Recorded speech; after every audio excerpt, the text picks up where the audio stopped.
Hello students, I welcome you all to my channel E-Political Science. Today I have come up with an important discussion that is on the question on public opinion and survey research, and this is part of a question which has already been asked in exam. So ये last है ये पूरे हमारे जो ये है series का, and now you are going to have your exams also in May. So as promised with you, and already I have discussed these things in class also, but since revision is very important, it's part and parcel. So we are going to discuss a very important topic, and this question is many times repeated for your exams.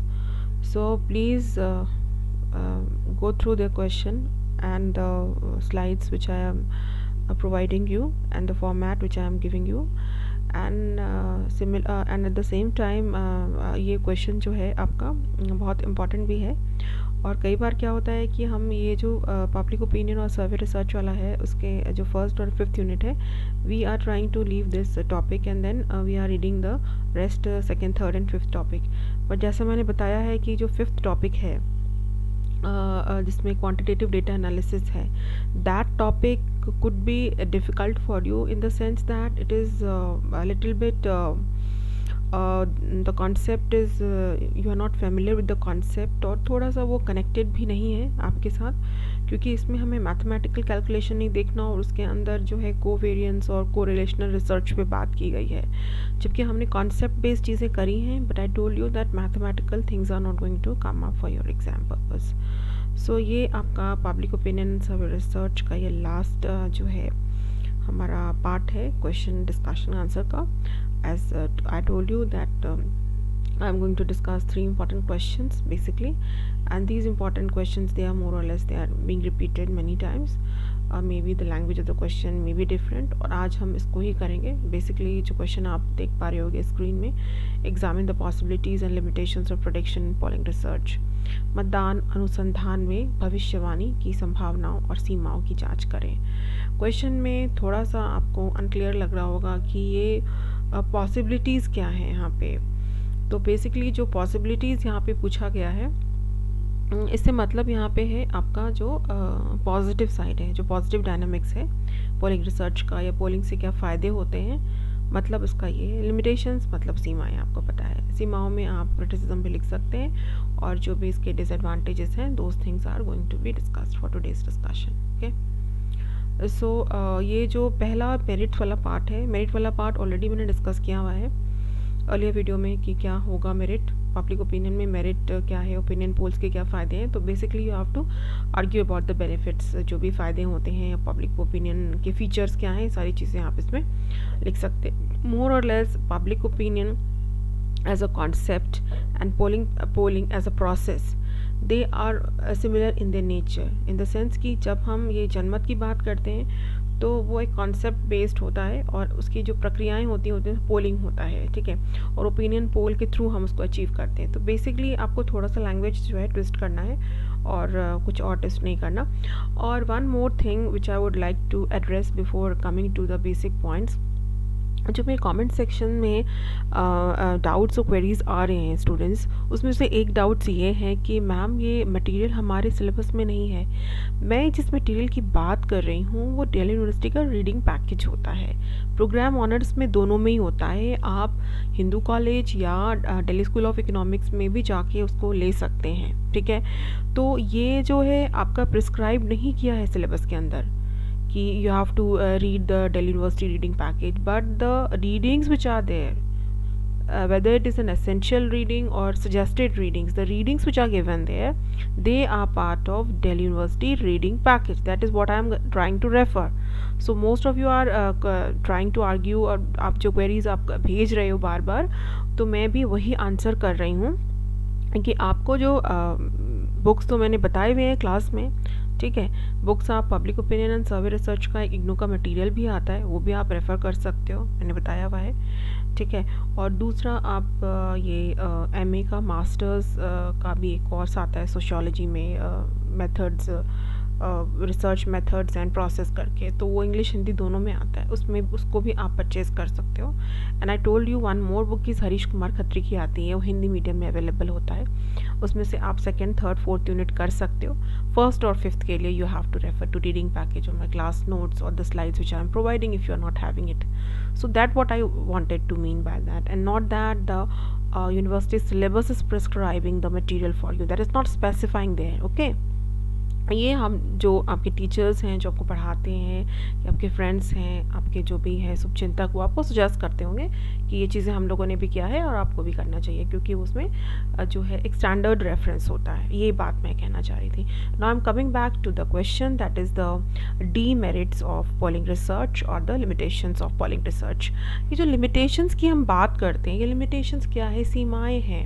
जैसे for example lack representation, हम कहते हैं कि प्रतिनिधित्व का जो है इसमें समस्याएं आती है, रिप्रेजेंटेशन लैक करते हैं. क्यों हम कहते हैं, क्योंकि देखिए, क्योंकि कई बार क्या होता है कि जो भी जो पोलिंग रिसर्च में हम जो ओपिनियन पोल जनरेट करते हैं, ज़रूरी नहीं है कि वो रिप्रेजेंटेटिव हो, सारी जो व्यूज़ है उसको रिप्रेजेंट करता हो सकता है वो एक तरफा हो. तो बेसिकली एक ये आधार है इसका. Then the next point is not accurate. Many times whatever is shared by the polling research, the survey, the online survey, media, pseudo poll and many other mechanisms of polling thing, तो क्या होता है, वो accuracy नहीं होती है. क्योंकि हम accuracy क्या होता है, accuracy मतलब जो हमें exact information मिले कि ऐसा ही है, और वो क्लैरिटी भी नहीं होती है. तो ये पोलिंग रिसर्च में ऐसा कई बार हुआ है, क्योंकि फेक चीज़ें होती हैं और कई बार मिसगाइड भी होते हैं जो citizens हैं. Then biased or prejudices on the part of media, and you know how media is now working. I'm not criticizing media that media is not working up to the mark. Media, there are both the sides of the coin. Media is also showing the right thing, and many times it is biased and it is having prejudices, and it belongs to a specific party, and it is showing most of the time only those things, and they're highlighting those things of those political party, those political ideology, the distinct ideology that is. So कई बार क्या होता है, क्योंकि वो एक निश्चित party के उद्देश्य से काम कर रहे होते हैं, तो वही चीज़ें दिखा रहे होते हैं और बायसनेस होती है. तो इसलिए भी पोलिंग जो आधार है, चाहे हम ओपिनियन पोल की बात करें बेसिकली यहाँ पे हम, तो वो सही नहीं होता है, क्योंकि वो कई बार जो है वो फ्रेम भी किया जाता है, मैं जैसे डिस्कस किया है, और एक मतलब पहले से वो डिसाइडेड होता है कि ये चीज़ें हमें बोलनी है और इस तरह से हमें पोर्ट्रे करना है, तो इसलिए भी ये बायस्ड होता है. Then the next point is it gives a misleading impression of how democracy actually operates. ठीक है, और डेमोक्रेसी कैसे काम करता है, उसमें बहुत सारी ऐसी बातें हैं. कोई अपने व्यूज़ दे रहा है कि सरकार को ऐसा होना चाहिए और इस पर ऐसी सरकार आएगी, इस तरह के बहुत सारी डिस्कशंस होते हैं, और कई बार ये मिसलीडिंग भी होते हैं, क्योंकि जो एग्जैक्टली लोकतंत्र का मतलब है उससे हमें ज़रूरी नहीं समझ में आता है कि हम अपने जो है एक्सपेक्टेशंस या हम अपने एप्रीहेंशंस जो है सरकार के लिए उनको हम इन्फोर्स करें. This not exactly democracy how operates. तो इट मे बी एग्जैक्टली ऐसा ही होगा, ऐसा नहीं है, but it may give a misleading impression many times that how democracy is working and what it is showing, how democracy is working. तो जो show किया जा रहा है और जो जैसा हो रहा है, दोनों में अंतर होता है, तो इसलिए भी एक मिसलीडिंग इंप्रेशन की बात कही गई है. लेकिन नेक्स्ट पॉइंट, एक स्कॉलर है मार्गोलिस, 1984 में इनकी एक पब्लिश थी बुक, उसमें इन्होंने आर्ग्यू किया है दैट पोल्स में not be the optimal way to measure public opinion on politically and socially sensitive topics. कई बार क्या होता है, हम ओपिनियन पोल के थ्रू या सर्वे के थ्रू या कुछ भी मतलब जो है एक रिसर्च जो हम पोलिंग रिसर्च करते हैं, उसमें हम कोशिश करते हैं कि कोई ऐसे मुद्दों पे हम डिस्कस करें जो बहुत ज़्यादा सेंसिटिव मुद्दा हो, क्योंकि लोग ध्यान देंगे और उन्हें TRP मिलेगा, और अगर हम वीडियो यूट्यूब में डाल रहे हैं तो हमारे शेयर्स होंगे, लाइक्स होंगे, इस तरह से भी चीज़ों को. और आज तो ये सारी चीज़ें बहुत ज़्यादा चल रही हैं, तो वैसे ही सेंसिटिव टॉपिक्स को उठाना, वही पॉलिटिकली मोटिवेटेड टॉपिक को उठाकर और फिर उस पर पूरा डिस्कस करना, तो बेसिकली क्या है कि ये एक वो तरीका नहीं है जिससे हम सिर्फ यही काम करें. तो मॉर्गलिस ये कहते हैं कि पोल्स में not be the optimal way just to measure the public opinion on some socially sensitive topics, just to measure public opinion on politically motivated topics. So this is not the way out. So this is another criticism, or we can say the limitations of polling research that needs to be highlighted. Then the next criticism is a radical criticism, थोड़ा सा हटके है, और एक criticism of polls का is that they give people a false sense of being influential when in reality political power is enjoyed by elites who hardly work for common interest. Basically क्या होता है कि कई बार हम पोलिंग प्रोसेस और इन चीज़ों से हम ये समझते हैं कि हम बहुत ज़्यादा इन्फ्लुएंशियल हो गए हैं और हम अपनी चीज़ों को, अपने डिसीजंस जो हैं, जो हम सोच रहे हैं, जो बोल रहे हैं, वैसा ही होगा, सरकार वैसा ही करेगी, जो भी आएगा, जो भी सत्ता में आएगा वो हमारे अनुसार करेंगे, हमारे आधार पे करेंगी।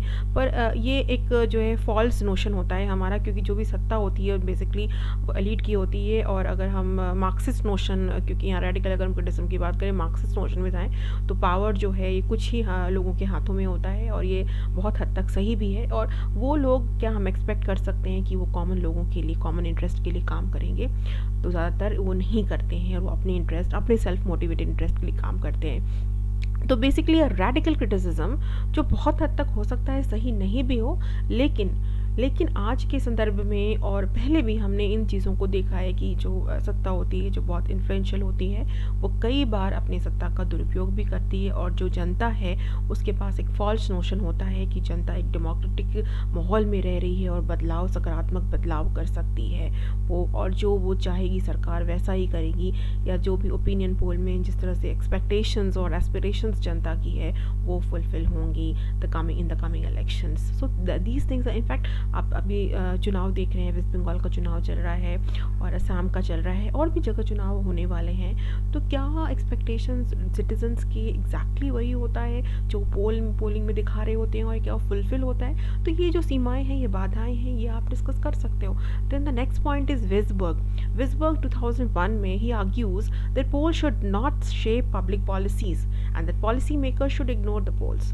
बेसिकली वो ये कहते हैं कि पोल ही एक आधार मात्र नहीं होना चाहिए लोक नीति निर्माण का, क्योंकि लोक नीति निर्माण अगर हम सिर्फ पोल के आधार पर करेंगे कि इतने जो परसेंटेज ऑफ सिटीजन्स हैं वो इस तरह की पॉलिसीज़ चाहते हैं और इसीलिए पॉलिसी मेकिंग को ये होना चाहिए, अगर हम ये निष्कर्ष पे पहुँचें तो हो सकता है ये गलत भी हो। क्योंकि कई बार जो भी पोल में जो चीज़ें डिस्कस की जाती हैं या जो सर्वे किया जाता है, जो परसेंटेज या आंकड़े आते हैं, उन्हीं के आधार पर हम लोक नीति का निर्माण नहीं कर सकते। और कई बार इस तरह के जो पोलिंग में जो चीज़ें आती हैं, जो लेवल ऑफ डिस्कशन आता है, जो इश्यूज डिस्कस होते हैं, तो उन्हें पॉलिसी मेकर्स को इग्नोर भी करना चाहिए। क्योंकि अगर हम इग्नोर नहीं करें और उसको ही आधार मात्र बना के चलेंगे तो हम एक सब्सटैंटिव डिसीजन में नहीं पहुंच पाएंगे। तो कई बार, क्योंकि ये एक फॉल्स नोशन होता है और करवाया भी जाता है इस तरह की चीज़ें कि पोलिंग में कुछ पब्लिक पॉलिसीज़ पे जान के बुलवाया जाएगा कि आपको ऐसे बोलना है।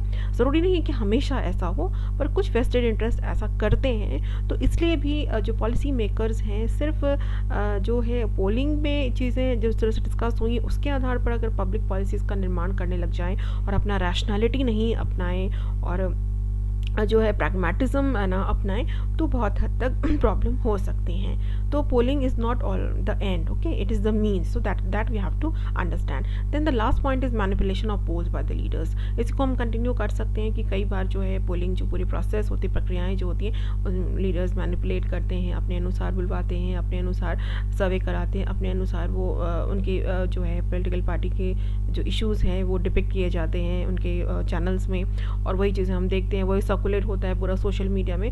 तो basically many times it is a manipulation of polls by the leaders, so we have to be very vigilant. So हमें कहते हैं ना कि eternal vigilance the price of liberty, so one has to be very vigilant while understanding what polling is all about, how we have to exercise our opinion poll, how do we give our polls, so that whatever we talk, whatever we speak, whatever we say and whatever we want from the government, it comes in substantive terms and it should not be a process। ठीक है, तो basically आप इसमें सबसे पहले जो positive points हैं polling के, जिससे क्या फ़ायदे होते हैं सारी आप बात करेंगे, नुकसान क्या है, क्या लिमिटेशंस है, क्या समस्याएं हैं, कुछ आप समाधान भी सुझा सकते हैं। मैंने समाधान की भी चर्चा की है क्लास में। कुछ जो है सकारात्मक जो है आयाम की बैलेंस होना चाहिए पोल्स जो है, और इन्हीं लिमिटेशन से आप जो है अपने जो निष्कर्ष है, जो पॉजिटिव suggestions है वो लाके you can positively conclude this answer. So hope students, I have made you clear how you can write a better answer from this particular framework which I have shared with you. So take care of you and I wish you all Best of luck for your coming paper on public opinion and survey research. I wish that all of you do well, the best. You keep talking to me in my comment section. If you have still grievances, suggestions or some queries, you can talk to me. But I think that today I have cleared many things. So I wish you all have a nice day, students. Thank you.